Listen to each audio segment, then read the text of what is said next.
जी आपके साथ शुरुआत करेंगे। आज देखिए अगस्त सीरीज की शुरुआत है और बाजार में जो है तेजी ही देखने को मिली।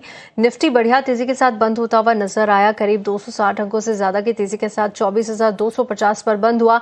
बैंक निफ्टी में भी अच्छे लेवल्स ही आते हुए नजर आए, करीब 450 अंकों की तेजी बैंक निफ्टी में रही। 57,200 के ऊपर बैंक निफ्टी ने क्लोजिंग दी। आईटी इंडेक्स लगातार 4 दिनों से बढ़िया तेजी दिखा रहा है और अर्निंग्स सीजन जारी है। इसके अलावा ग्लोबल लेवल पर टेंशन अपनी जगह बरकरार है। क्रूड के प्राइसेस में थोड़ी सी वॉलेटिलिटी यहां जरूर देखने को मिल रही है। अब ऐसे में आज के बाजार को कैसे रीड किया आपने और कल के लिए निफ्टी और बैंक निफ्टी में कौन से लेवल्स अहम होने वाले हैं? जी बिल्कुल। देखिए लगातार 3 दिनों से हम पिछले 3 दिनों से हम क्रूड में गिरावट देखते हुए लग रहे थे, लेकिन अपना निफ्टी इंडियन जो मार्केट है वो मोमेंटम नहीं दिखा रहा था। अब जब 4% क्रूड कल की तेजी में आया है तो आज बाजार अगस्त के फर्स्ट डे में ही अच्छे न्यू एक्सपायरी में अच्छा मोमेंटम देखने को मिला। निफ्टी का जो हर्डल था 24,200 का, उसके ऊपर निफ्टी क्लोज करता हुआ नजर आ रहा है। लगभग 1% की बढ़त निफ्टी में भी आई और लगभग 1% की बढ़त बैंक निफ्टी के आसपास भी पॉजिटिव में देखने को मिली है। वहीं निफ्टी में चढ़ने वाले स्टॉक्स की बात करूं तो मुझे लगता है जियो फाइनेंस और हिंदुस्तान यूनिलीवर जो कल की गिरावट के बाद आज उसने अच्छा स्टॉक में पुल बैक किया। वहीं डीवीज लैब में देखो तो डीवीज लैब में भी अच्छा मोमेंटम देखने को तो मिला है। तो मुझे लगता है ये अगर ये मार्केट में सस्टेन करेगा और 24,250 का जो आज क्लोजिंग आई है इसके ऊपर अगर और अच्छा मोमेंटम देखने को मिलेगा तो मुझे लगता है कल के सेशन में हमें 24,400 तक के लेवल्स देखने को मिल सकते हैं। वहीं बैंक निफ्टी की बात करूं तो 57,200 के आसपास की क्लोजिंग आई है। मुझे लगता है ये भी मोमेंटम अच्छा रहेगा। 57,000 का एक शॉर्ट टर्म में सपोर्ट हो सकता है बैंक निफ्टी के लिए और कल के लेवल में हमें लगता है कि 57,500 तक के लेवल्स बैंक निफ्टी में भी देखने को मिल सकते हैं। मोमेंटम सारा अच्छा है। इंडिया विक्स की बात करूं तो ऐसा घबराने वाली बात नहीं है, अभी 12 के आसपास ट्रेड करता हुआ नजर आ रहा है और ब्रेंट भी अभी 90 के नीचे ही है। तो एक अगर ब्रेंट 90 के ऊपर ट्रेड करता है तो वहां पे एक थोड़ा सा अनिश्चितता देखने को मिल सकती है। फिलहाल जो है वो मार्केट में तेजी बनी ही है। आज मेटल स्टॉक्स में काफी अच्छा मोमेंटम देखने को मिला है। हिंडाल्को, जेएसडब्ल्यू स्टील जैसे स्टॉक्स में जो काफी दिनों से काफी गिरावट में थे, चल रहे थे स्टॉक्स में, अभी मोमेंटम देखने को मिला है। तो मुझे लगता है ये सेक्टर जो है जो काफी दिनों से डाउनफॉल में चल रहा था, इन स्टॉक्स में इन सेक्टर में अच्छा मोमेंटम देखने को मिल सकता है। बिल्कुल ठीक। तो अच्छा मोमेंटम बाजार में जारी है और कल के अहम लेवल्स भी बता दिए। नितिलेश जी आप कैसे देख रहे हैं बाजार को? अर्निंग्स की बात करें तो कल भी देखिए, कल अहम अर्निंग्स आने वाली है। एमएनएम, बजाज फाइनेंस और टाटा स्टील के नतीजे भी आते हुए नजर आएंगे।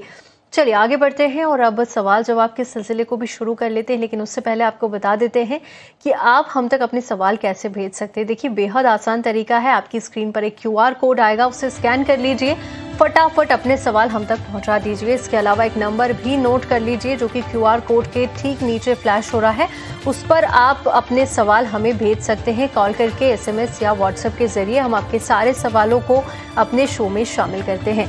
चलिए आगे बढ़ते हैं और अब सवालों का सिलसिला शुरू कर लेते हैं। सबसे पहला जो सवाल हमें मिल रहा है वो काजल का सवाल हमें मिला है।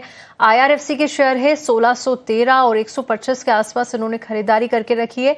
इन लेवल्स पर जानना चाहते हैं, 1 से 2 साल का नजरिया है इनका, तो क्या करे? करीब 89 पर चला गया है। आज की क्लोजिंग बता रहे हैं 2.5% की तेजी के साथ बंद हुआ है, लेकिन यहां पर करीब 58,000 से ज्यादा का नुकसान इन्हें होता हुआ। दीपक जी आईआरएफसी लगातार साइडवेज कामकाज कर रहा है, इनके बाइंग प्राइस से काफी नीचे आ गया है। हालांकि आज अच्छी तेजी दिखाई और एक हफ्ते में भी कुछ बढ़िया ही तेजी यहां पर देखने को मिली। अब ऐसे में क्या करना चाहिए? इन लेवल्स पर 1 से 2 साल के लिए बने रहना चाहिए, इनकी बाइंग प्राइस तक पहुंच सकता है, या फिर आपको नीचे जाता हुआ ही दिख रहा है लगातार? जी बिल्कुल मैम, आईआरएफसी की बात करूं तो 100 के लेवल से 107 108 के लेवल से लगातार स्टॉक डाउनफॉल में आया है। 3 महीने से स्टॉक में लगातार गिरावट देखने को मिली है और जो आज का डे लो लगाया था स्टॉक ने 86 के आसपास का, यहीं से मोमेंटम देखने को मिला और 89 के आसपास ही क्लोज हुआ है। अगर डेली चार्ट की बात करूं तो डेली चार्ट में मुझे ये स्टॉक्स 14 डेज ईएमए के ऊपर क्लोज होता हुआ नजर आ रहा है। तो मेरी सलाह ये रहेगी कि 125 का लेवल तो बहुत लंबा होल्ड करना पड़ेगा मैम को, लेकिन अगर इन लेवल्स पे अगर वे एवरेज कर लें तो मुझे लगता है कि ये स्टॉक फिर से मोमेंटम में आ सकता है और 100 तक के लेवल देखने को मिल सकते हैं। तो 80 रुपीज के स्टॉप लॉस के साथ स्टॉक में ऐड करने की सलाह रहेगी और 100 तक के लेवल में आए तो स्टॉक में एग्जिट होना या प्रॉफिट बुकिंग करना ज्यादा सही रहेगा। ऑलराइट, तो एक आपको स्टॉप लॉस बता दिया है और 100 तक आता है तो वहां पर आपको एग्जिट करने की सलाह आईआरएफसी से आती हुई। चलिए आगे बढ़ेंगे। अगला सवाल ब्रजेश जी का हमें मिल रहा है। इनके पास 2 शेयर है। पहला शेयर तो इनका आईआरएफसी ही है, 1000 की क्वांटिटी है और करीब 113 पर इनकी खरीद प्राइस है। 23,550 का नुकसान होता हुआ इन्हें। दूसरा शेयर इंडिया रेन्यूएबल एनर्जी यानी एरेडा के शेयर इनके पास करीब 500 शेयर है और 147 के आसपास इन्होंने खरीदे थे। एरेडा की अगर बात करें तो देखिए यहाँ पर 6 महीने में 9% की गिरावट, काफी वॉलिटिलिटी देखने को मिली और एक साल में भी करीब 19% से ज्यादा टूटा है। इन लेवल्स पर भी इन्हें नुकसान ही होता हुआ।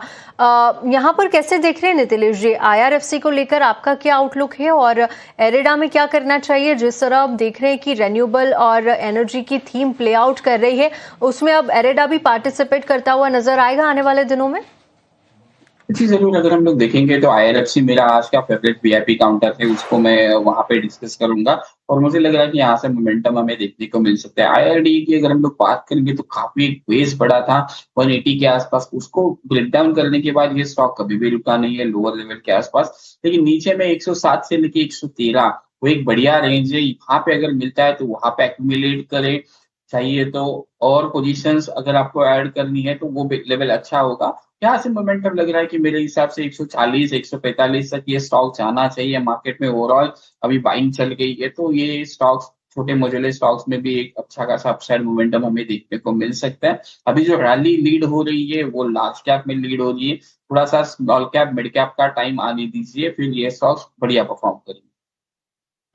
ऑलराइट, तो अभी जो रैली चल रही है वो लार्ज कैप के लिए, जैसे मिड कैप और स्मॉल कैप की तरफ आएगी, अच्छा रिटर्न यहाँ पर भी आपको मिलेगा, ये सलाह आती हुई चलिए। अगला सवाल है श्रेष्ठ शॉ का सवाल हमें मिला है। BEL के 10 शेयर है, 405 पर एंट्री ली थी, इन लेवल्स पर जानना चाहते हैं कि क्या ये होल्ड करके रख सकते हैं। आज की क्लोजिंग देखिए BEL की तो करीब 387 पर बंद हुआ है गिरावट के साथ और 405 इन्होंने खरीदा था, तो इनके बाइंग प्राइस से थोड़ा नीचे आ चुका है और क्वांटिटी काफी कम ही है, इनकी 10 ही है। दीपक जी, क्या करना चाहिए? इन लेवल्स पर बने रहने की सलाह होगी? जी मैम, बिल्कुल। BEL में देखा जाए तो कल स्टॉक 406 का हाई था, वही इसका रेजिस्टेंस था। तो 405 406 के ऊपर अगर सस्टेन करता है तो स्टॉक में जल्दी 415 तक के लेवल देखने को मिल सकते हैं। मेरी नजर में स्टॉक में बने रहना चाहिए। एक बार 375 का स्टॉप लॉस लगाने की सलाह रहेगी। स्टॉक्स में 375 का स्टॉप लॉस लगाइए, स्टॉक में बने रहिए और मुझे लगता है अगर 405 ब्रेक करेगा तो फिर से 415 तक के लेवल देखने को मिल सकते हैं और ये रैली कंटिन्यू रहती है तो आने वाले समय में 440 तक के लेवल देखने को मिल सकते हैं। तो BEL में बने रहने की सलाह रहेगी। ऑलराइट, तो BEL में बने रहने की सलाह, स्टॉप लॉस और टारगेट भी आपको बता दिया है। आने वाले दिनों का 400 के ऊपर भी जाता हुआ ये नजर आएगा। अगले सवाल को शामिल कर लेते हैं। शिल्पी अग्रवाल का सवाल हमें मिला है। रैलीज इंडिया के शेयर है इनके पास, 300 शेयर है, 235 पर खरीदे थे और इन लेवल्स पर 2 महीने का टारगेट ये जानना चाहती है। आज की क्लोजिंग 218 की हुई है रैलीज इंडिया की, करीब 1.5% की तेजी के साथ ये बंद हुआ है। 235 पर खरीदा था, ज्यादा दूर नहीं है लेकिन 4,500 से ज्यादा का नुकसान होता हुआ। कैसे देख रहे हैं नीतिलेश जी इसकी चाल को? 6 महीने में ही 20% से ज्यादा टूटा है ये शेयर और एक साल में भी लगातार लगभग निचले स्तर पर चला गया है एक साल के। क्या करना चाहिए 2 महीने के लिहाज से, कोई सलाह दे पाएंगे आप इन्हें? देखो, इनको मैं 211 का एक स्टॉप लॉस पहले तो सजेस्ट करूंगा और ऊपर में 227 एक अच्छा खासा लेवल है, उसको अगर ये निकाल देता है तो स्टॉक में थोड़ा सा मोमेंटम वापस आ सकता है। फिर स्टॉक 245 ये लेवल तक क्या हो सकता है, चल सकता है। तो वहां पे एक बार के लिए रिव्यू करें। 227 के बाद 245 ये पहला टारगेट है, वहां पे कैसे परफॉर्म करता है वो एक बार देखना पड़ेगा। अगर ये स्टॉक वापस थोड़ा सा मोमेंटम लूज करता है तो वहां पे एक बार के लिए निकल जाइए स्टॉक से, दूसरा स्टॉक में आप शिफ्ट कर सकते हैं। बिल्कुल ठीक, तो ये सलाह रैलीज इंडिया के लिए आती हुई। चलिए आगे बढ़ेंगे। राजेश ठक्कर का अगला सवाल है। कैप्री ग्लोबल के 5,000 शेयर होल्ड करके रखे इन्होंने, 238 पर लिए थे और व्यू जो है इनका शॉर्ट टर्म का है। आज की क्लोजिंग 224 रही है, करीब 1.5% की गिरावट के साथ कैप्री ग्लोबल आज बंद हुआ है। बाइंग प्राइस से ज्यादा दूर नहीं है लेकिन क्वांटिटी काफी ज्यादा है जिसके चलते नुकसान भी बड़ा दिख रहा है इनका। 6 महीने में बढ़िया तेजी कैप्री ग्लोबल ने दिखाई, करीब 25% ये शेयर चला है और एक साल की बात करें तो यहाँ पर देखिए मार्च के बाद से अच्छी रिकवरी आई है और 24% के रिटर्न यहाँ पर भी आते हुए दिख रहे हैं। अब ऐसे में नीतिलेश जी क्या कैसे देख रहे हैं आप आगे की चाल और क्या करना चाहिए शॉर्ट टर्म के लिहाज से? देखिए, बिल्कुल बने रहिए। स्टॉक में मोमेंटम फिर से वापस आ सकता है। थोड़ा सा दिक्कत यही है कि आपकी क्वांटिटी थोड़ी सी ज्यादा है, तो जैसे जैसे आपके भाव के आसपास ये स्टॉक चला जाएगा तो क्वांटिटी को कम कर लीजिए। 217 का एक स्टॉप लॉस मेंटेन कर लीजिए। आने वाले समय में आपको एक थोड़ा सा आपको भाव आपका देखने को मिलेगा। क्वांटिटी हमेशा लाइट रखिए, जिस वजह से क्या आप हैंडल कर सकते हो क्वांटिटी को। तो मुझे लग रहा है कि आने वाले समय में एक बाउंस हमें यहाँ से देखने को मिल सकता है, तेजी देखने को मिलेगी। स्टॉप लॉस लेके आप होल्ड कर सकते हो। प्लस के साथ आप फिलहाल होल्ड कर सकते हैं। आने वाले दिनों में इसमें तेजी देखने को मिल सकती है। चलिए आगे बढ़ेंगे और कल एमएनएम के Q1 के नतीजे आने वाले हैं। नतीजों को लेकर क्या अनुमान है ये बताने के लिए हमारे सहयोगी अभी अग्रवाल हमारे साथ जुड़े हैं। जी अभी बताइए क्या एस्टिमेट्स है आपके? तो महिंद्रा और महिंद्रा के Q1 FY27 नंबर्स आने वाले हैं, तो आइए जानते हैं कि ईटी नाउ की रिसर्च क्या बताती है। हमारे हिसाब से इनकी कुल रेवेन्यू आने चाहिए स्टैंडअलोन बेसिस पे 41,762 करोड़ रुपीस, जो कि 23% से बढ़ोतरी होगी साल दर साल, और एबिडा आएगा 5,340 करोड़ रुपए, जो कि 9% की बढ़ोतरी होगी। और मुनाफे की बात की जाए तो वो एक 3% की ग्रोथ देखने मिलेगी, जो 3,562 करोड़ रुपीस पे आ सकता है। मार्जिन की बात की जाए तो ये देखने की सबसे बड़ी चीज़ रहेगी, क्योंकि हमारा एक्सपेक्टेशन कहता है कि 1.5% से मार्जिन कॉन्ट्रैक्ट होते हुए दिख सकता है और 14.3% से गिरकर 12.8% पे आ सकता है। बहुत बहुत शुक्रिया अभी आपका एस्टिमेट्स बताने के लिए। और चलिए इस पर एक राय ले लेते हैं। दीपक जी, एमएनएम के नतीजे कल आने वाले हैं और अच्छे नतीजे एक्सपेक्टेड है। आज की अगर शेयर की बात करें तो गिरावट के साथ बंद हुआ है, करीब 1% से ज्यादा की गिरावट रही, 3,228 के लेवल पर बंद हुआ है। थोड़ा सा जो है कच्चे माल की जो लागत है, क्रूड के प्राइसेस में जो उतार चढ़ाव है, उसका इम्पैक्ट मार्जिन पर देखने को मिल सकता है। अब कैसे देख रहे हैं आप, क्या लग रहा है आपको, नतीजे कैसे आएंगे और उसका कितना इम्पैक्ट अब आने वाले दिनों में शेयर पर दिखेगा? जी बिल्कुल, ऑटो सेक्टर में अगर महिंद्रा महिंद्रा के शेयर की बात करूँ तो महिंद्रा महिंद्रा डीजल में सेलिंग करने वाला अच्छा एक काउंटर है।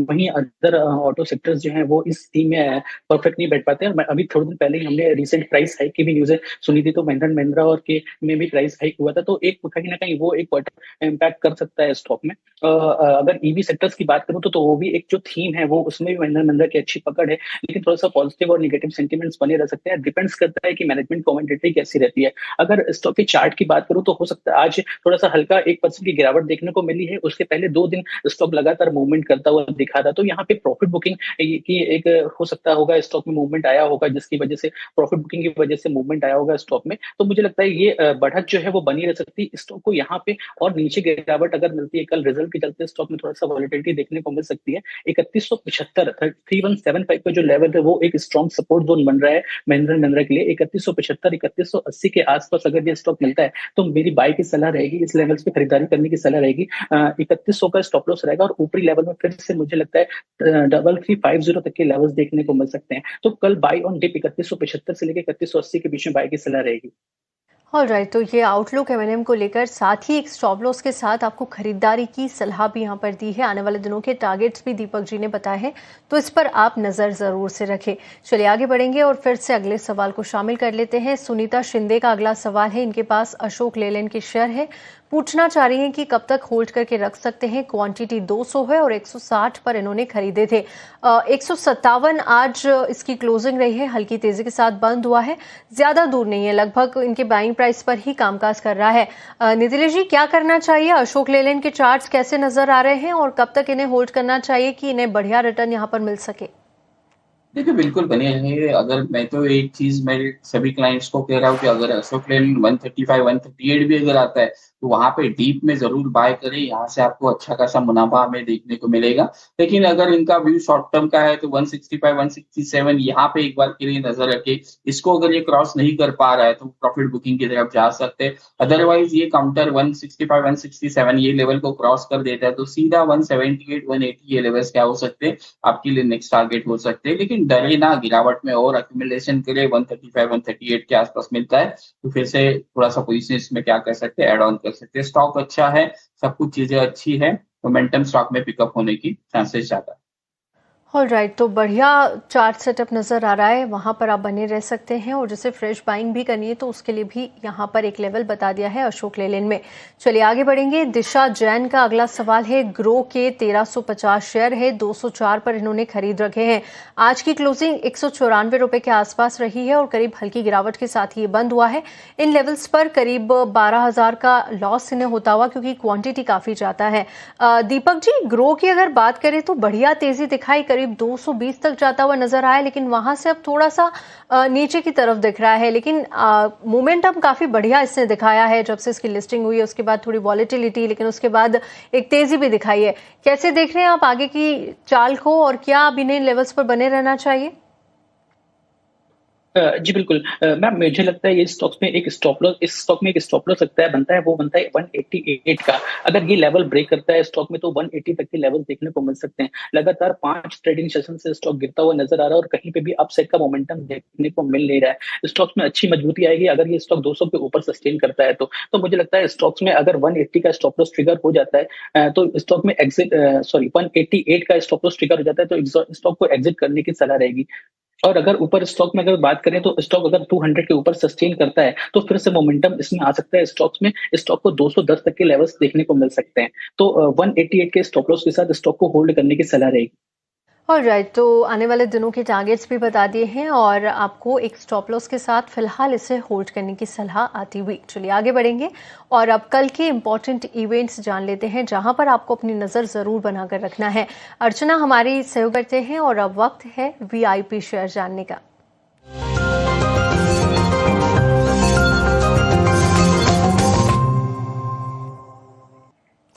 नितिलेश जी, आपके साथ शुरुआत करेंगे। बताइए आज की वैल्यू इन्वेस्टमेंट पे क्या है आपकी? देखिए, मैं आईआरएफसी के साथ राउंड जाना पसंद करूंगा। 88 89 के आसपास भाव चल रहा है। 86 के नीचे थोड़ा सा एक स्टॉप लॉस मेंटेन करे, ऊपर में 97 से लेके 100 ये लेवल्स का टारगेट प्लान करेगी। लेकिन अगर इस लेवल के ऊपर मेंटेन रहता है तो फिर जो आने वाले समय में टारगेट हम लोग प्लान करेंगे वो 113। लेकिन फिलहाल के लिए 97 100 ये लेवल्स क्या करें, प्लान करें। स्टॉप लॉस स्ट्रिक्टली फॉलो करें 86 का। इसकी लेवल के नीचे काउंटर में 78 के लेवल्स भी हमें देखने को मिल सकते हैं, तो स्टॉप लॉस को स्ट्रिक्टली फॉलो करके चलें।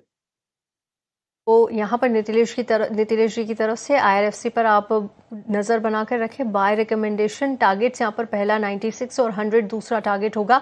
साथ ही स्टॉप लॉस का खास तौर पर ध्यान रखें, 86 का आपको मेंटेन करना होगा। दीपक जी, आपकी वीआईपी कॉल क्या रहेगी आज की? जी बिल्कुल मैम। पिछले हफ्ते की गिरावट के बाद बंधन बैंक में मुझे अच्छा मोमेंटम देखने को मिल रहा है। अगर चार्ट को देखें तो कल का जो कंफर्मेशन आया था 170 के ऊपर स्टॉक ने जो क्लोज किया था तो आज उसका कंफर्मेशन हुआ है और 173 के आसपास स्टॉक क्लोज करता हुआ नजर आ रहा है। 200 डेमो का स्ट्रॉन्ग सपोर्ट ले रहा है डेली चार्ट में स्टॉक। तो मुझे लगता है कि बंधन बैंक में एक अच्छा मोमेंटम कल भी देखने को मिल सकता है। 170 171 के आसपास बाय करने की सलाह रहेगी। 180 195 का टारगेट के लिए 165 का स्टॉप लॉस रहेगा। दूसरा पिक की बात करूं तो मुझे मैम डाबर अच्छा लगता है। डाबर के अगर चार्ट देखें तो डाबर में 14 डेमा का स्ट्रॉन्ग सपोर्ट लगा है स्टॉक में। कल अच्छा मोमेंटम देखने को मिला था और आज भी स्टॉक का रिजल्ट आया है तो रिजल्ट इनलाइन आ सकते हैं। अभी उसकी इन्फॉर्मेशन नहीं है बट मुझे लगता है स्टॉक में अच्छी तेजी देखने को मिल सकती है। डाबर में भी 430 431 के आसपास बाई करने की सलाह रहेगी। 445 460 का टारगेट रहेगा और 420 के स्टॉप लॉस के साथ। बिल्कुल ठीक। तो दीपक जी की तरफ से भी 2 बाय रिकमेंडेशन डाबर इंडिया और बंधन बैंक पर आप नजर रखिए। जो स्ट्रैटेजी है वो लगातार हमारी स्क्रीन पर फ्लैश हो रही है। खास तौर पर आपको स्टॉप लॉस का यहाँ पर ध्यान जरूर से रखना है। चलिए अब इसी के साथ कल की तैयारी को यहीं समेटेंगे। नितिलेश जी और दीपक जी, बहुत बहुत शुक्रिया आप दोनों का हमारे साथ जुड़ने के लिए और हमारे